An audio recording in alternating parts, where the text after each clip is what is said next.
That is to say, here, this is the ordinary, me. Here is the possible, that is to say. Look at what's ordinary, but what's ordinary carries with it. I mean, now, having said that, let me go back to Professor Bartlett's schematization. It was Bartlett who made me first aware that we schematize our experiences principally through storytelling, through narrative.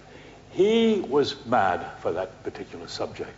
And I think it had to do with the fact that he was an absolutely wonderful storyteller, and that was able somehow to turn around on himself to correct his stories. And if you go back and read Remembering, published in 1932, it's way out of step, way too early for this. It has a sensitivity that is astonishing. Anyway, it was he, as I mentioned, who planted these ideas firmly in my mind. Like guiding paradigms about life are narrative, about the culture are narrative in nature. Familiar little local tales. What to expect, for example, when you say, I'm meeting my seminar for the first time today. So what's it like meeting a seminar for the first time? And so you start telling some anecdotes and so on like that. And then after you've been a bore on that score for a little while, you see the main principle is that everybody is dealing with, well, I don't know what to call it, blah, blah, blah, so you tell another story. It's the way we do it. And more reflectively, we try to make sense of a larger picture by creating familiar continued stories, so that I had a funny experience yesterday. I hadn't been in Summertown for maybe 30 years. We went up to Summertown on some errands and stuff like that. And I sort of kept looking around Summertown, and my companions sort of familiarly shopped there, etc. like that. I said, it's changed, but it's still the same. And I started looking for all the shops that had been there before that I used not to go to for sightseeing, but to buy this, that, or the other kind of thing. And I found myself making up stories about, is it the case, for example, that what I hear about intellectual industries or high engineering type industries has moved a new type of person into Oxford? Is Oxford changing as a result of the industrialization of the intellectual life? And I literally had to stop myself from the process to continue with the conversation we were having. But you can't resist it somehow. There's some interesting kind of way in which you deal with the schematization of making sense of things by little stories, just as Bartlett said. And in doing that, we sort of rely also upon customary genres on offer in our culture. And I don't mean just the usual, irony, tragedy, comedy, and so on like that, but ones that serve the culture's need in rather more interesting, private way. I mean, for example, there's a genre in the United States, and I suspect not so much here, of the same kind, an academic genre, which has to do with somebody's anxieties about whether they're getting tenure. So tenure becomes a word that has a place in divine nature. You get tenure. The hand of God gives you tenure. What's the criteria for tenure? And you say, oh my God, wait till I tell you some stories about blah, blah, blah, who didn't get tenure, and so on like that. So what more precisely exactly is a story, a narrative, or whatever you want to call a thing like that? And how is it constructed so that it can fill this crazy double function of making the familiar strange and the strange familiar? Now, a story begins by taking for granted some form of almost canonical ordinariness.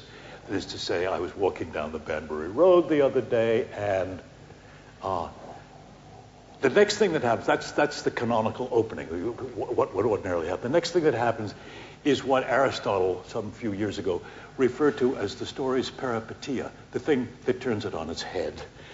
I was walking down the street the other way when I met a centaur. And I said, what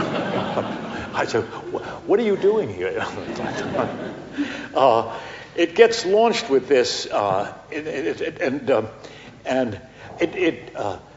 if you want the intuition about this peripeteia, you should still go and look at, it's only about 3 or 4 paragraphs.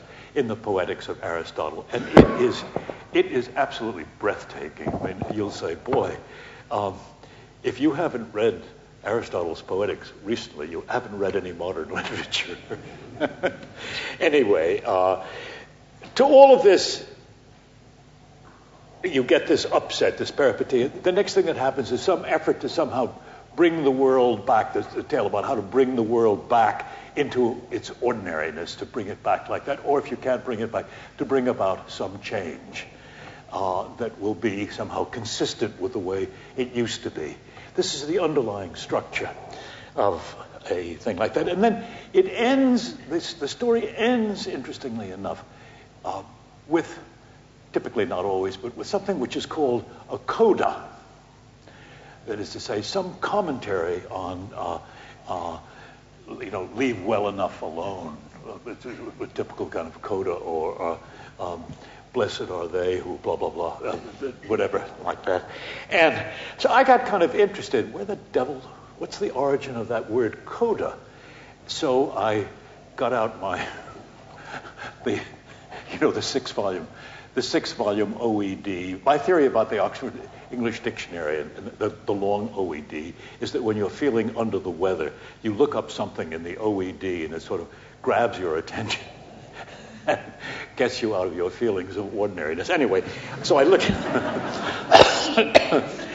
it up in the OED, and the origin of coda is a Latinization of the early Latin word cauda, C-A-U-D-A, which literally means a dog's or a horse's tail. And now you know why a story whose coda seems to over-tailor the story that was told before it is called a tail wagging the dog. So that coda somehow, sometimes, if the coda is in mind, too much in mind before the story is told, it's not a genuine story. The adventure is out. So there's yet another couple reasons, and I want to mention why stories provide such a useful way. You can see the coda. A story fits the business of getting the coda to match the world and so on like that. But now let me go to another couple of reasons why stories provide such a useful way of organizing experience over and beyond their organizing power in schematizing and their cultural connectedness. The first is their astonishing range of uses. You can use stories, it suddenly occurred to me sitting there at my desk one rainy afternoon, you can use stories as confessions, as excuses, as justifications, just to tell what happened, blah, blah, blah, blah, blah. It is about the most generic thing we have, stories, that all have the requirement of this particular kind. And it makes for an enormous amount of unification within a society. And also, I want to also argue, I know some of you may not agree with this, but transculturally considered, there is no culture in the world that is without stories, which is quite something. So that's one of the things, that it's universality. We'd be virtually mute without them. The second thing is that, as we know, both intuitively and from those classical experiments on incomplete stories, the famous Zeigarnik effect, so-called, that is, if you tell somebody an incomplete story, they go on remembering it for hours, for days. That Zeigarnik effect. What was that thing? What happened? Kind of thing. And very interesting, so that there is some push for completeness that stories fulfill that is very important.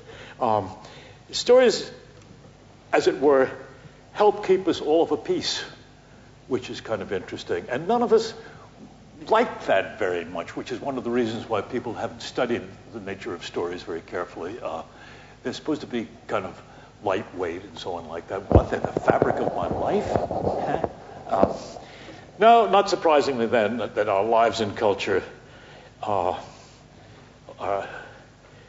more easily told in story than they are in a kind of inflexible true or false logic of derivation from first principles. Stories indeed provide the most generative and the most preservative medium for both making the strange familiar and the familiar strange. Now, given all that, I want to come back to the question of the possible, and directly.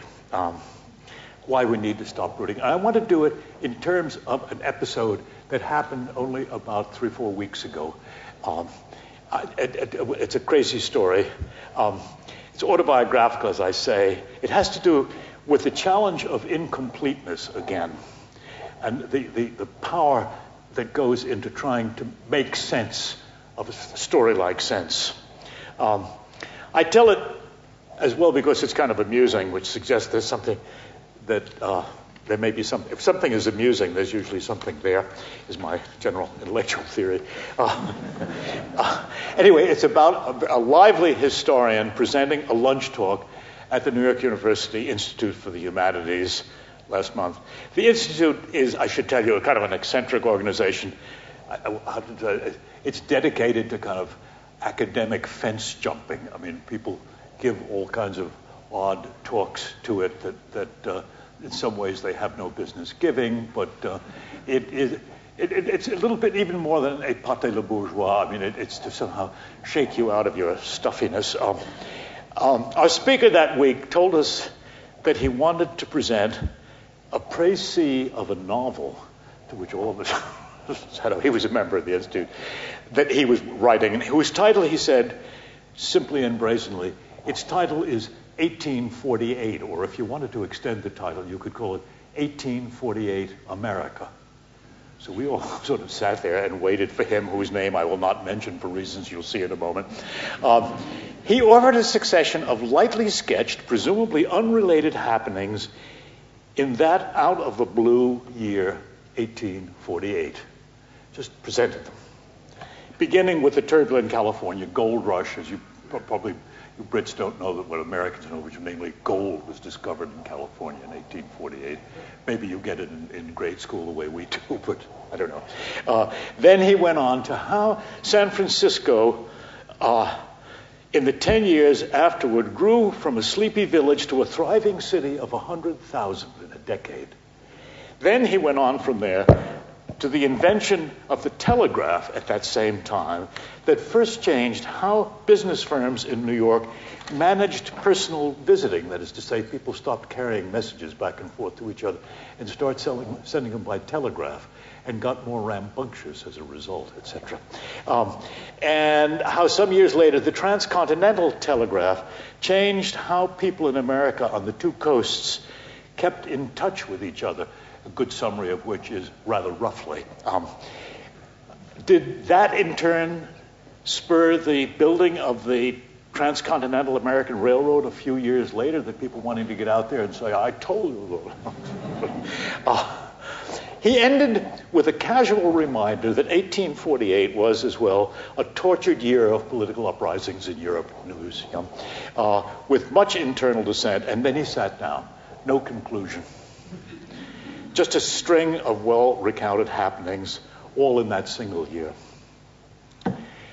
Now, I should tell you, these are discussion lunches at the, I don't know whether any of you have ever been at the New York Institute for the Humanities. It's a group of 40 or 50 rather contentious people. So he sat down, and one of my colleagues, all of these are going to remain unnamed, said to him, "What are you trying to tell us? Is this supposed to be a fable about what created America today?" And he looked at him rather benignly and said, "Do I have to answer that? I told you this was a précis of a novel." This is a novel, not history. He said, as an historian, he said, I wouldn't dare give you that as a conclusion, not for a minute. He never budged from that stance. And just as the lunch session was ending, he turned to us all and said, "Hey, what do you guys think, guys and gals think? Should I publish this novel under an assumed name? So I'm not, he's a very distinguished, I'm not going to give you his name." Now, that lunch talk and the discussion that followed had a curious, rather pedagogical effect on me. Now, maybe it's me and my peculiar head, I don't know, I don't think so. I'd never really given much thought to the doings of 1848 in America, although I thought about them in the European context. I'm not even worried why, for example, that politically stormy 1848 in Europe hadn't found its way to America. I don't know. Kathy, had you ever thought about that? It was never presented to us in school. It was no problem. We were a separate country. But strolling back to my office at law school at Vanderbilt Hall after the lunch ended, I found myself buzzing with crazy conjectures aroused by our tease of the speaker. Like, for example, what about, that's interesting, I mean, everybody sort of going their own way, having their own rights. What about that famous 1842 case in America called, you will know this case, called Prigg v. Pennsylvania? It took place 6 years before this kind of thing, in which Prigg was a captured slave. I'm sorry, a liberated slave who was now resident and had been given his citizenship in the state of Pennsylvania. He had escaped from Maryland next door, which was a slave state, and some slave snatchers from Maryland came across and tried to grab Prigg and bring him back to Maryland. And it went all the way up to the Supreme Court, and the Supreme Court the Supreme Court opinion was so fabled at that particular period that it even appears in Brown v. Board, which ended segregated schools in America over a century later, talking about the rights of an individual. There is no, so what? Montesquieu? I mean, where does it come from? It's a very powerful document. So I got to thinking, well, maybe 1848 came by virtue of the fact that people were becoming aware of this business of individual freedom, et cetera, and it was having an effect in the way in which we were even dealing with transcontinental railway. So then I was walking a little bit further. I said, yes, I remember. Montesquieu was one of Thomas Jefferson's favorite authors. And what that was supposed to, I don't know, but I just want to say that this crazy incomplete story that this unnamed historian that had these interesting effects on me. The spell was there even the next morning. The Times Literary Supplement arrived by mail, and I had gone down to get it. And I learned that London had doubled in size in the half century just before San Francisco had grown from nothing to 100,000. Was there something, some kind of urban insouciance going on in the world at large? I couldn't seem to leave this damn thing go. So by dinner time, I'd even got to the point of wondering what really makes a turning point in history and so forth. Certainly not charismatic leaders, because I assure you in 1848 we did not have a charismatic leader. He was more in the style of Bush, or almost as bad. Next day, I found myself wondering why I'd been so caught up in trying to make connections between things that happened to take place in the same year. Then I thought, I wish I'd been taught history that way. Then I said to myself, what way? What do you mean by that? And I had a little bit of difficulty with that. Well, I don't quite know, except for one thing. Clever historian colleagues know a trick or two about luring you into reflecting on possibility. Reflecting? Pursuing possibility? That there is some way that gets you thinking not just about what happened, but what the devil was going on there. What did they think? What led them that way? And as I've been thinking about it since, I think about the history of practically every country in Western Europe has periods of that. The Cromwellian period, for example, here in England opened up ranges of new possibilities that had not been thought about. And if you want to read about other things that were opening and closing possibilities, you should read Shelley Halsey's thing. I'm not going to quote it here, but this is a very important thing. Now, what this crazy, delightful colleague of mine at the Institute for the Humanities done it was to turn history from sort of date and fact, emphasis on facts and so on, into an exercise in exploring human possibility. A very interesting one. But isn't that the way in which any subject can, maybe should, maybe must be taught? Isn't that the way we keep ourselves from being bores?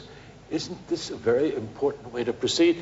Oughtn't we, in a word, be doing more about cultivating a sense of the possible, particularly in our schools, where the teaching of history is appalling? It's not because of the teachers. The teachers are just as bored, but they know what the kids have got to go through by way of examinations. Why not look at the exam, take it for granted, for example, and put in a few kind of things that, what some sort of thing was, but then get on to how well they can extrapolate from there.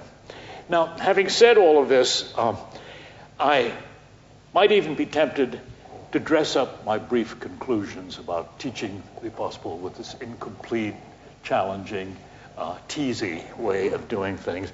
I might even be tempted to dress up my brief conclusions in the manner of dear Sir Charles Spearman, although not by his old-fashioned neogenetic principles, but by putting them in modern dress, and with a view to cultivating the possible.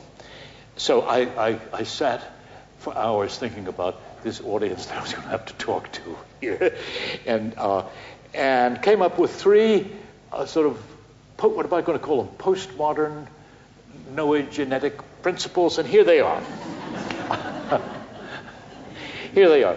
The first one, for example, in teaching anything, and I mean anything, whether it be mathematics or history or sociology or psychology, particularly psychology, is what I want to call the multiplicity principle.